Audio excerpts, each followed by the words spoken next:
ఒక సముద్ర తీరంలో నిలబడి ఉన్నావని ఊహించుకో. ఒక్కసారిగా సముద్రం వెనక్కి తగ్గిపోతోంది. నీరు మాయమైపోతున్నట్లుగా అనిపిస్తుంది. కానీ కొన్ని నిమిషాల తర్వాత ఆకాశాన్ని తాకే రాకాసి అల నీ వైపు దూసుకొస్తోంది. ఇది సినిమా సీన్ కాదు, ఇది నిజమైన ప్రకృతి విపత్తు. అదే సునామీ. కానీ ఇదెలా వస్తుంది? దీన్ని ఆపడం సాధ్యమా? ఈ వీడియోలో తెలుసుకుందామా? సునామీ అనే పదం జపనీస్ భాషలో సు అంటే హార్బర్, నామి అంటే అల, అంటే హార్బర్ వేవ్ లేదా నౌకాశ్రయంలోకొచ్చే మహా అలలు. సాధారణంగా సునామీలు భూకంపాలు, అగ్నిపర్వత విస్ఫోటనాలు లేదా నీటి అడుగున కొండ చర్యలు విరిగిపడటం వల్ల వస్తాయి. సముద్రపు అడుగు ఒక్కసారిగా పైకి లేదా కిందకు కదిలితే ఆ నీరు భారీ శక్తితో పైకి ఎగసి గంటకు 800 కిలోమీటర్ల వేగంతో ప్రయాణిస్తుంది.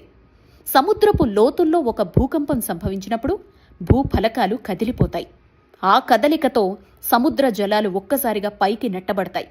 ఆ శక్తి నీటిలో ప్రయాణించి తీరానికి చేరేసరికి అది 30 కిలోమీటర్ల ఎత్తులో ఉన్న రాకాసి అలగా మారుతుంది. లోతైన నీటిలో చిన్నగా కనిపించే అల తీరానికి రాగానే నగరాల్ని ముంచే శక్తిని కలిగి ఉంటుంది. సునామీ రాకముందు సముద్రం నీరు వెనక్కి తగ్గడం ఇదొక హెచ్చరిక సంకేతం. తర్వాత ఒక్కసారిగా అలలు భూమిపైకి దూసుకువెళ్లి ఇళ్ళు, చెట్లు, వంతెనలు ఇలా అన్నీ కొట్టుకుపోతాయి. ఒక చిన్న అల కూడా తీరం మీదకు వచ్చినప్పుడు 30 మీటర్ల రాకాసి అలగా మారొచ్చు. ఇవి తీర ప్రాంత ప్రజలకు పెద్ద ముప్పే. సెకండ్లలోనే విధ్వంసం సృష్టించవచ్చు. ప్రపంచంలో పలు దేశాల్లో గతంలో వచ్చిన సునామీలు పెను విధ్వంసాన్నే సృష్టించాయి. 1755లో పోర్చుగల్లో వచ్చిన సునామీతో 1,00,000 మందికి పైగా మరణించారు. 1883లో ఇండోనేషియాలో క్రెకటోవా అగ్నిపర్వతం బద్దలై 40 మీటర్ల అలలు ఎగసిపడ్డాయి. 2004లో హిందూ మహాసముద్ర సునామీ 14 దేశాల్ని తాకింది. 2011లో జపాన్లో వచ్చిన సునామీ ఫుకుషిమా అణు ప్రమాదానికి కారణమైంది. సునామీని మనం ఆపలేం, కానీ ముందస్తుగా తెలుసుకొని ప్రాణాల్ని రక్షించుకోవచ్చు.